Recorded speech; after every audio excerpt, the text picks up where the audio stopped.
Bienvenidos, bienvenue, welcome to Residuart 2010.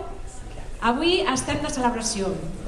Avui comença una nova edició del Festival Internacional de Reciclatge Artístic de Catalunya i amb ella comença també els 15 anys de l'associació Drap Art.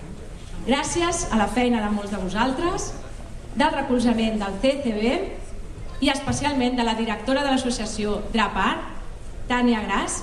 Avui també pot ser partícip d'aquest gran esdeveniment lliurant els premis Residuart 2010 al millor artista emergent, al millor artista professional i també tenim un accèssit.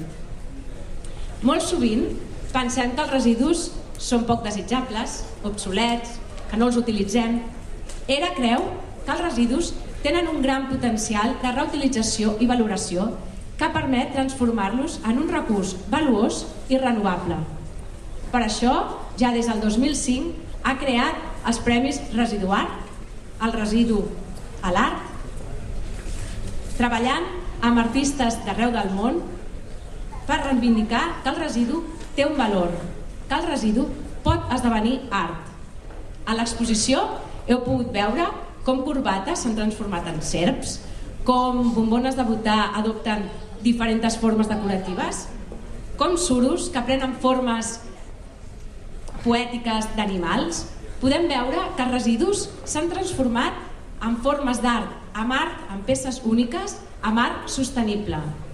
Bé, després d'una mica una petita presentació de l'exposició, voldria que m'acompanyessin aquí a l'escenari per no estar tota sola l'honorable senyor Francesc Baltasar, conseller de Medi Ambient i Habitatge de la Generalitat de Catalunya, el senyor...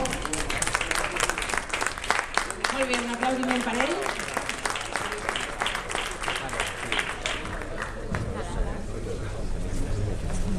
El senyor Jordi Gallego, director general i conseller d'ERA.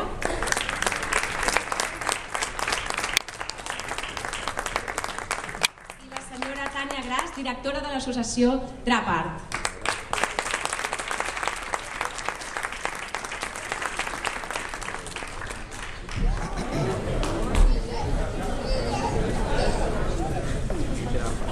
Hola Tània, molt bé.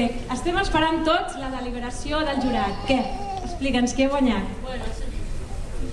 Ha estat, com sempre, molt difícil. N'hi ha